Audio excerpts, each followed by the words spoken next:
নমস্কার বন্ধুরা, মানসী রান্নাঘরে আপনাদেরকে স্বাগত। আজ একটা সম্পূর্ণ ভিন্ন স্বাদের চিকেন রেসিপি আপনাদেরকে বানিয়ে দেখাবো। বলতে পারবো না যে ঠিক এর নামটা কি হওয়া উচিত, কারণ আমি তো খুব ছোট্ট ঘরোয়া রাঁধুনি। আপনারা যদি বুঝতে পারেন তো অবশ্যই বলবেন। চিকেনটা নিয়ে ভালো করে ধুয়ে নিয়েছি। এরপর চিকেনটাকে একটু ভিনেগার আর নুন দিয়ে ভিজিয়ে রেখে দেবো বেশ কিছুক্ষণের জন্য। এদিকে আলু ডুমো করে কেটে নিয়েছি, আর এখানে লাগছে ফোড়নে 5 গোটা গরম মশলা, তেজপাতা, শুকনো লঙ্কা, আর একটু লাগবে গোটা গোলমরিচ, আর রসুন আর কাঁচা লঙ্কাগুলোকে আমি শিলনোড়ায় থেতো করে নেব। আর লাগবে পেঁয়াজ আর টমেটো। এদিকে বাটার, নুন, কাশ্মীরি লঙ্কা, হলুদ, ঝালের লঙ্কা, জিরে গুঁড়ো, গুঁড়ো গোলমরিচ আর সাদা তেলে রান্না করব বন্ধুরা। চিকেনটা খুব ভালো করে ধুয়ে নেওয়ার পর গোলমরিচের গুঁড়ো আর নুন দিয়ে ভালো করে মাখিয়ে নেব।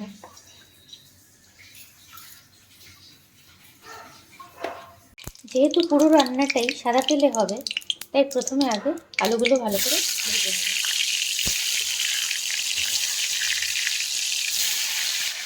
সাদা তেলের মধ্যে দিয়ে দিলাম বাটার।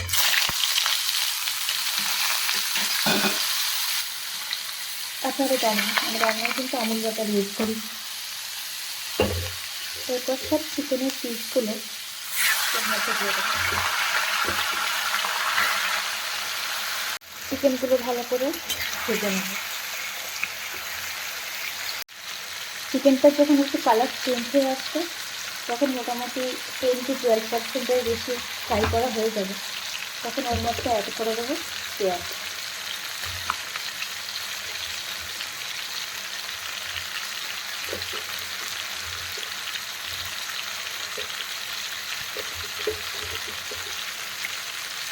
আর অ্যাড করে দেবো টমেটো।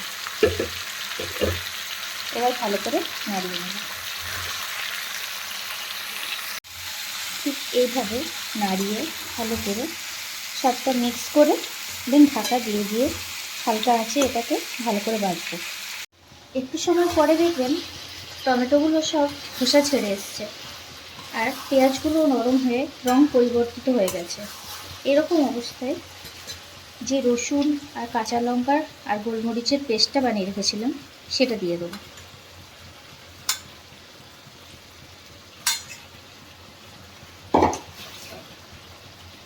সাথেই দিয়ে দেবো হলুদ,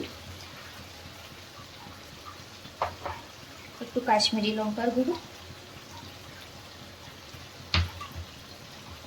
একটু ঝাল লঙ্কার গুঁড়ো আর জিরের গুঁড়ো।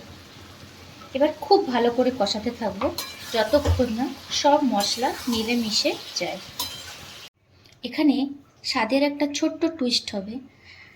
একটা চাটুতে বা ছোট্ট কোনো ফ্রাইং প্যানের মধ্যে একটু বাটার মেল্ট করে তার মধ্যে যে গোটা গরম মশলাগুলো রেখেছিলাম না, সেগুলো সব দিয়ে দেবো এবং একটা ভালো সেন্ট বেরোনো পর্যন্ত হালকা হাতে ফ্রাই করে নেব।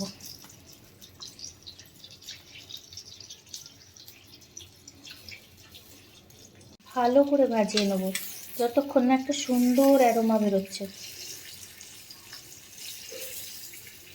অলরেডি একটা দারুণ অ্যারোমা বেরোচ্ছে। এই ছকটাই পুরো টেস্ট চেঞ্জ করে দেবে। এবার ছকটাই মাংসের মধ্যে ঢেলে দিয়েছি। এবার ভালো করে মিশিয়ে নিয়ে ঢাকনা দিয়ে দিয়ে সুন্দর করে কষাবো। চিকেনটা আমার একদম রেডি হয়ে গেছে।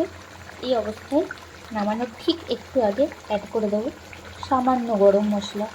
আমি সানরাইজের শাহি গরম মশলা ইউজ করেছি, যা স্বাদে ও গন্ধে একদম অতুলনীয়। রেডি। এটা এবার গরম ভাত, পোলাও অথবা নানের সাথে খেতে অসাধারণ লাগে।